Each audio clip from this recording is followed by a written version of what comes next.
Peraí, qual que é o assunto? Jair Bolsonaro fala de anistia 2026, fraude no INSS e mais. Simbora. Tudo isso e muito mais. Pô. Eu tenho certeza que se hoje voltasse, militar só no GSI. Nem na defesa botaria militar. Apesar de ser apaixonado pelo Braga Neto, excelente trabalho, entre outros. Mas é civil. Os ministros palacianos seriam mais experientes. Teria um militar lá também. Para um pouco aí. Vocês lembram quando durante o governo dele ele falava, né? Ele começa, desde a campanha, tem lá vídeos de campanha dele falando, nós teremos ministros preparados e tal, e não sei o que, tal. Ele fala isso várias vezes durante a campanha. Durante o governo dele, ele fala, temos ministros técnicos, né? Aí ele fala e tal. Então, isso aí era propaganda do governo dele. Ele falar que os ministros dele eram técnicos, né? Sem viés ideológico, não era isso que ele falava? Isso aí ele falou durante a campanha toda, durante o governo dele inteiro, ele ficava falando que o critério para ele ter escolhido os ministros dele era técnico, que as pessoas que estavam lá eram competentes. E aí, claro, ele agora que está em campanha, mesmo estando inelegível, ele fala que não, eu ia colocar mais gente mais técnica, né? Então, quer dizer, o Bolsonaro de 2025, ele tá criticando o Bolsonaro de 2022, 2021, 2020, 2019, né? Então é curioso isso. Volta um pouquinho aí e continua. Também, que experiência é essa? De parlamento. Eu fui muito bem, me senti muito bem com o Ciro quando ele assumiu a Casa Civil. Dado a vivência, o seu conhecimento com o parlamento, me tirou uma série de problemas. Ele resolveu o assunto, ele procurava o líder e conversava. Antigamente, o Braga Neto foi chefe da Casa Civil, mas não sabia conversar com os caras. Foi um erro meu. Hoje, a gente votaria muito melhor. Até a relação com o Supremo Tribunal Federal. Tem que ter um relacionamento com o Supremo Tribunal Federal, ponto final. Tem que ter um relacionamento. Por mais que temos a essa comum. Para aí. Cara, desculpa aí parar a coisa aqui, mas acha o vídeo em que ele fala lá o Sai Alexandre de Moraes, né? Que é bom a gente contrastar isso, porque a gente nunca pode esquecer, tá? Se tem uma coisa que a gente não pode esquecer, é o que foi o governo de Jair Bolsonaro. Nós não podemos esquecer. Em palavras, em atos. Esses dias recuperaram um vídeo meu lá na outra rede, lá no X, em que eu postei em 2020 dos bolsonaristas fazendo dancinha com caixão na Avenida Paulista. Tá? Então, assim, a gente não pode esquecer isso, pessoal. Assim, o que tem de vídeo, de coisa, de fala, de pronunciamento de Bolsonaro, de loucura, mostrando cloroquina para EMA, nós não podemos esquecer nada disso. Nada. Nós não podemos esquecer nada. Nenhuma vírgula que esse cara falou, nada. A gente tem que lembrar de tudo. Porque, isso aí que ele tá fazendo agora, né? Essa entrevista, que é uma entrevista de campanha, e que é típica de um político, tá? Ele não tá fazendo nada diferente do que qualquer um faria. Só que ele falar desse jeito agora, ele quer passar a impressão que ele não é aquela pessoa que a gente viu governar por 4 anos. Então a gente não pode esquecer. Você achou aí o vídeo? Então, assim, esse cara que vai falar agora é o mesmo que agora tá falando. Não. Temos que ter relacionamento com o STF, sim. Então, é esse mesmo cara aí que vai falar agora. Que uma pessoa apenas, um homem apenas, turve a nossa democracia e ameace a nossa liberdade. Dizer a esse ministro que ele tem tempo ainda para se redimir. Tem tempo ainda de arquivar seus inquéritos. Ou melhor, acabou o tempo dele. Acabou o tempo dele. Não, isso Acabou. Ele começa falando ele tem tempo, e o povo começa a se inflamar, e aí ele se empolga, e aí é onde ele, né, chuta o pau da barraca. Acabou o tempo dele. Vai lá.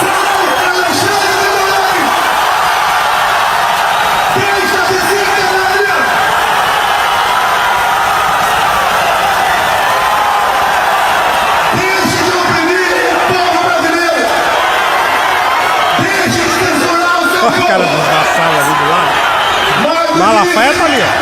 Nós devemos, sim, aí. determinar Esse cara que tá do lado do narigudo ali, que é o... como é que é o nome? Abduche, né? É, alguma coisa assim. Tomé Abduche. Então, esse é o cara da chuva lá, que depois ficou aquela foto icônica dele na chuva, nos acampamentos.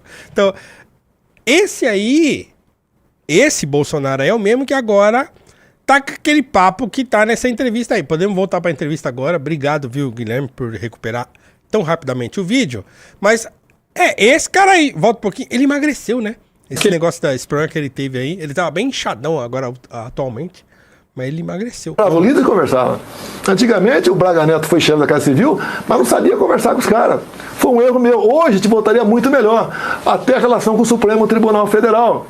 Tem que ter um relacionamento com o Supremo Tribunal Federal, ponto final. Tem que ter um relacionamento. Por mais que temos aresta com alguns. Aquele canalha lá do 7 de setembro que o senhor dirigiu ao Alexandre de Moraes, o senhor se arrepende? Não falaria de novo aqui. Não falaria? Não falaria. Mas ele realmente, se eu não me engano, foi logo após o Ramagem, né? Que ele foi. Que era um canalha e ameaçava, não vou mais cumprir decisão e tal. Foi desabafo. Não falaria mais. Não falaria mais. Nem teria mais. Meu Deus, cara! Não, para. Imagina um Bolsonaro. É que o Bolsonaro ele vive em estado alterado de consciência. Ele consegue compreender tudo. Não, você imagina você que tá me assistindo aqui e que é um apoiador do Bolsonaro, deve ter, sempre tem um ou outro aí. Imagina que você, bolsonarista, né, que sabe que seu tio tá preso lá, que tem, sei lá, tantas pessoas que estão presas lá e tal. Imagina que você, que confiou e que acha que ele é o mito, que ele fez tudo que era possível, que não sei o quê, e que foi culpa da pandemia, que ele teria feito um governo maravilhoso. Como os bolsonaristas falam assim, não, o Bolsonaro entregou um país muito melhor, e não sei o que, tal. Né? Você que acreditou e que estava até um minuto antes de você assistir essa entrevista aí, achando assim, não, nós temos que destituir todos os ministros do STF, porque nós temos que ir pra cima, porque o STF ninguém presta, aí você escuta o sujeito que você apoia falando isso aí. Óbvio que ele tá falando isso aí em benefício próprio, claro, ele tá no fio da navalha. Né? Então, é mais um sinal de que esse sujeito é absolutamente indigno de confiança das pessoas. Quem confiou é porque é besta mesmo, né? Ou porque queria alguma coisa em troca. Eu posso dizer que nunca confiei, então, e vou continuar dizendo, eu dou graças a Deus de que eu jamais me deixei, como é que se fala? Seduzir por esse tipo de discurseria que ele fazia. E sempre mantive minha posição de achar que ele era mesmo uma desgraça. Né? E tá aí mais uma prova, né, de que ele é igual a qualquer outro parlamentar, se não for muito pior. Né? Não no sentido de ter feito coisas muito piores, porque fez coisas muito ruins, mas porque é de uma vileza, de uma incapacidade que são gritantes e patentes para todo mundo. E que só não vê quem não quer. Você precisa estar muito alucinado pra achar que esse sujeito é confiável. Olha o que ele tá fazendo aí. É o mesmo cara que quando as pessoas foram presas lá, ele chamou de baderneiro. Né? As mesmas pessoas que nessa mesma entrevista aí, ele foi defender. Dizer que elas não são criminosas e tal, né? E que ele poderia muito bem ter desmobilizado quando ele pôde. Porque ele poderia ter feito isso. Ah, mas elas estavam no direito dela de se manifestar. Claro que estavam. Estavam. Mas ele poderia. Ele poderia dizer, gente, acabou, perdemos, tá? Saiam da frente dos quartéis. A gente não tem o que fazer aí na frente dos quartéis. Acabou. Vamos agora lutar para voltar em 26. Vamos construir uma nova candidatura. Preciso do apoio de vocês e tal, não sei o que lá. Mas, vamos sair da frente de quartel aí, porque não tem o que vocês ficarem fazendo aí. Não tem nada que eu queira fazer, dentro do regime democrático, que vocês aí na frente dos quartéis possam fazer por mim. Então saiam. Ele poderia ter feito isso. Não fez. Muito pelo contrário. Ficava dando sinal, né? Estímulo contraditório. Toda vez que ele falava, né, de modo ambíguo. Esse mesmo Braga Neto que ele tá falando que ele adora, que ele ama de paixão, que ele é apaixonado, é o mesmo Braga Neto que apareceu lá naquele cercadinho durante todo aquele imbróglio das pessoas em frente de quartel. Ele falou assim, pessoal, vai segurando aí que, tem coisa chegando. Tenham paciência, foi o que ele falou, né? Ou seja, ele também não foi lá e falou, gente, vamos desmobilizar, vamos sair da frente de quartel. Não. Ele fomentou a permanência das pessoas na frente de quartéis. Essas mesmas pessoas que a gente ficou lá, o pipoqueiro, popcorn. Popcorn and ice cream finish sentenced for coup d'etat in Brasil. Esses caras estavam dormindo em barraca há 2 meses na porta de quartel. Não estavam trabalhando. O popcorn não estava vendendo a sua popcorn. O ice cream não estava vendendo o seu ice cream. Tava na porta de quartel, comendo churrasco bancado lá por gente do agro, dormindo em barraca. Muitas vezes com filho pequeno, com criança. Essas mães que ele fica evocando agora que estão presas, têm filho pequeno, essas mães, muitas delas estavam há 2 meses em frente de quartel. Certo? Não estava cuidando da família. Não estava cuidando dos próprios interesses. Estava cuidando do interesse dele. Do Bolsonaro. Então essas pessoas foram instigadas a permanecer ali. Por ele. E por toda aquela entourage dele de gente psicopata. Que estava vendo isso como vantagem. Certo? Então agora, tudo isso que aconteceu com essas pessoas é culpa dele também. Dele, do filho dele, dos filhos dele, dos ministros, do governo dele. Então ele aparecer agora como se essas pessoas tivessem, e que estão sofrendo um processo de injustiça, como de fato estão, e que ele não tem nada a ver com isso, é claro que tem. É claro que tem. Claro que tem. Porque os sellers, os sealers, como ele falou, de popcorn e ice cream, estavam lá boletados em porta de quartel há 2 meses, sem trabalhar, comendo churrasco, e cantando hino pra pneu.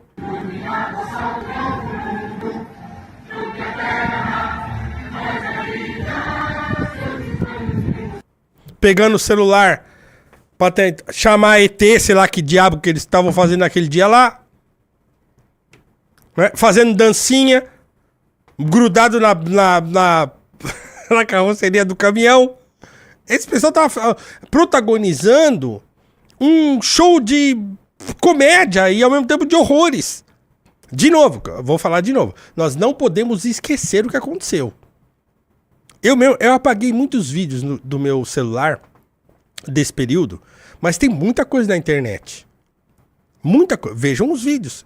Se você que tá agora assistindo aí, você talvez não acompanhasse na época, não sei o que, sei lá o que, é só procurar.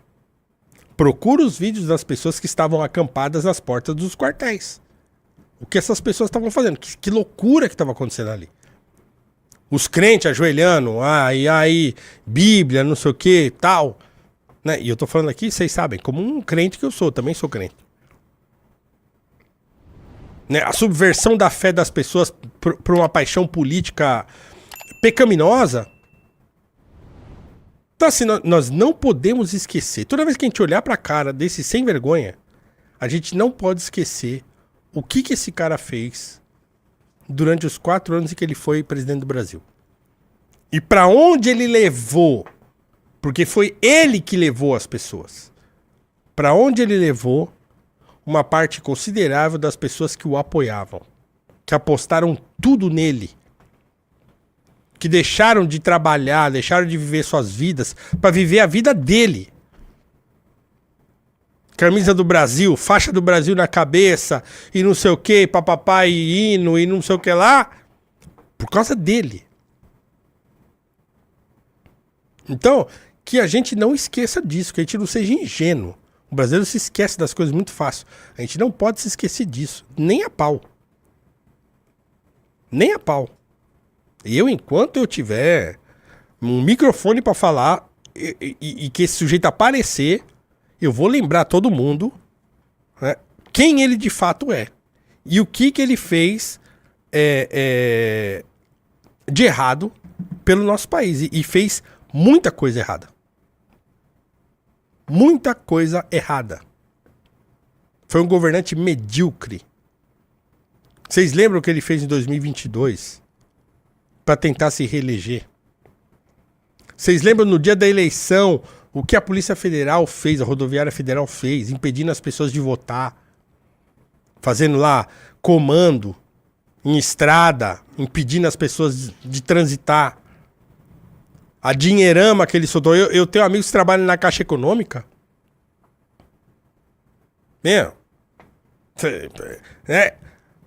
Tem um amigo gerente da Caixa Econômica que ele fala assim, rapaz, se você soubesse o que tá acontecendo na Caixa, com essa coisa de liberar aí o Auxílio Brasil de não sei o que, o empréstimo de não sei o que lá, fizeram um monte de coisa para as pessoas botarem um dinheirinho no bolso e ir lá e votar nele. Isso aconteceu, isso não é loucura. Então toda vez que a gente vê esse cara aparecer na televisão ou qualquer outro lugar, a gente tem que se lembrar disso. Porque ele tá aí. Ele tá inelegível agora, mas daqui a pouco ele tá aí. Tudo pode acontecer.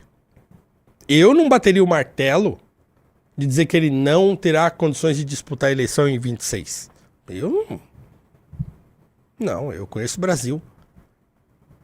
Pode acontecer uma mágica do dia pra noite lá e devolverem a elegibilidade pra ele. Agora, claro, se ele não for candidato, outro será em nome dele. Como foi o Haddad em nome do Lula. Então, a gente tem que ficar esperto com isso. Tem que ficar esperto com isso. Ele fala mais alguma coisa aí? Acho que não, né? Falta, acho que só pra acabar, vai lá. Pra acabar, vamos ver. Para dentro do Alvorada. Tinha um cercadinho lá fora, onde a imprensa toda ficava ali a 3 metros com um binóculo de você. Não ia ter mais isso aí. Não ia ter mais cercadinho? Não, o cercadinho pode ter lá dentro, né? Mas não aceitar a provocação. Agora...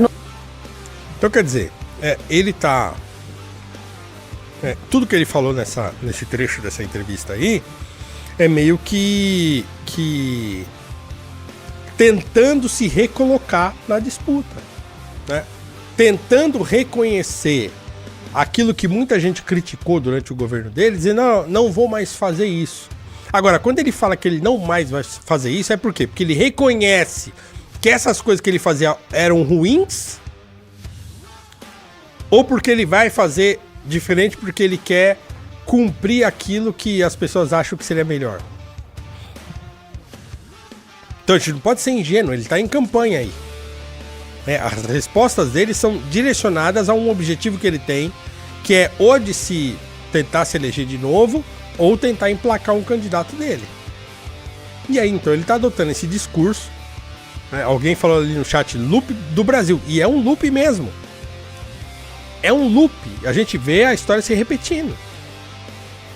O Lula fez isso, agora ele faz isso, aí vem outro, aí vem e eles ficam chaveando. Eu tenho... A minha esperança para o Brasil não tá nesses caras.